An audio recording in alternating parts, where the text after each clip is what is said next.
Bonjour, voici donc la vidéo numéro 2, Easy Peasy. La dernière fois, nous avions vu qu'il fallait donc sortir vos appareils, tablettes, allumé-ordinateur, comme vous voulez.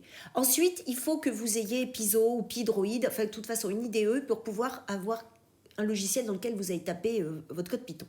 Ensuite, vous connaissez les mots interpréteurs, console, code, script, on avait revu le clavier, on avait vu la célébrissime fonction print, quand on veut afficher le résultat. Et nous avions vu que Python pouvait remplacer la calculatrice. Donc on avait vu les opérateurs plus, moins, multiplier, etc. Quel est le menu du jour? Donc c'est la vidéo numéro 2.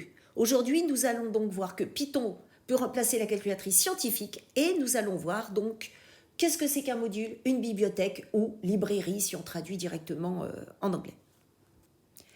Comment utiliser la vidéo? Il va falloir que vous preniez l'habitude d'appuyer sur pause s'il y a quelque chose que vous avez besoin d'afficher ou de noter, de pouvoir réécouter si vous sentez qu'il y a besoin, il y a quelque chose que vous n'avez pas compris, de visionner en accéléré si pour vous c'est évident, de prendre un papier et un crayon, de taper le code sur la tablette.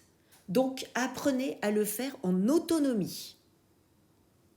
Donc là, Python remplace la calculatrice scientifique. Donc vous allez taper directement dans votre interpréteur. Allez-y, prenez la tablette ou appuyez sur pause là. SQRT4, vous appuyez sur entrée. Et là, vous voyez tout de suite un mot désagréable. Il vous dit qu'il y a une erreur. SQRT n'est pas défini. SQRT, ça veut dire square root. En anglais, si on traduit, c'est la racine carrée. Donc, il ne sait pas ce que c'est. Et pour cela, il va falloir importer un module, une bibliothèque ou une librairie. Mais comment fait-on ?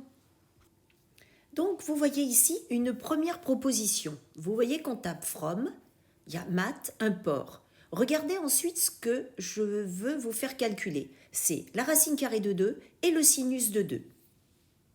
Vous voyez donc que sinus et racine carrée ne sont pas connus. Il suffit de rajouter après le mot import, donc SQRT et virgule sinus.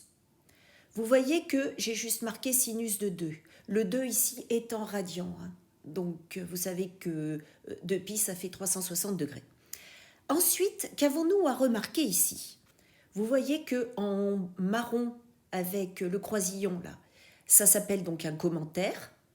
C'est comme ça qu'on peut préciser quand on a une petite annotation à mettre. Et vous avez bien retenu, donc, from, le nom de la bibliothèque, import, et après on précise ce qu'il faut importer. Voilà une autre manière donc d'importer une bibliothèque, from, le nom de la bibliothèque math, import et on met étoile. Vous l'utiliserez dans ce cas quand vous avez beaucoup plus de fonctions qu'une ou deux comme ici. Résumons maintenant ce qu'on a observé et ce qu'il faut vraiment savoir. Donc là, n'hésitez pas à appuyer sur pause, à recopier. Donc pour importer une bibliothèque, voilà les 3 méthodes possibles. En classe, nous verrons donc principalement les 2 premières, pour la bonne raison qu'il ne faut pas encombrer la mémoire. Donc le from, math, import et la liste des fonctions dont on a besoin. Et voici la liste des bibliothèques dont on a besoin en sciences. Bon, math, incontournable.